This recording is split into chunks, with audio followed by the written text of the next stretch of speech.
Actéon le chasseur, grand artiste du crime, marche d'un pas léger à l'ombre des hautbois.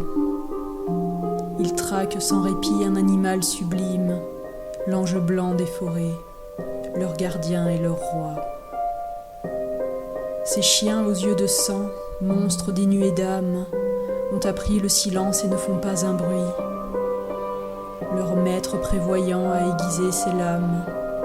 La meute du trépas avance dans la nuit.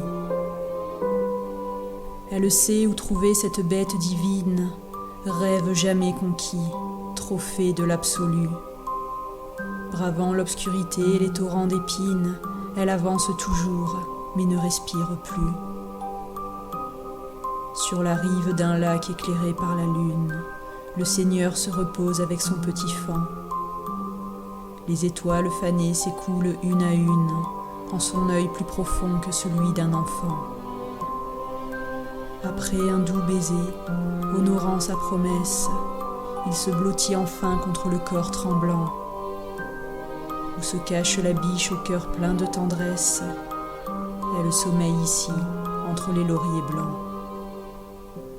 Le même criminel, ivre de sacrilège, a tué la maman quelques lunes plus tôt.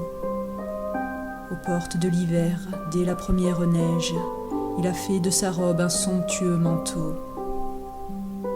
Il rêve d'achever son œuvre meurtrière. Il est déjà tout près, rien ne l'arrêtera. La beauté n'est pour lui qu'une femme de pierre qui revêt chaque soir son linceul d'apparat. Les hurlements déments de ces affreux cerbères retentissent soudain sous la voûte des cieux. Le petit, étendu au milieu des fougères, dans son berceau de sang, a fermé ses beaux yeux. Et son père, malgré sa force et son courage, n'a pas pu le sauver des crocs noirs et sanglants. Lui aussi est tombé dans les herbes sauvages, près de sa tendre épouse, entre les lauriers blancs. Le chasseur, toutefois, regrettera son geste. Il ne retrouvera ni les chairs ni les os.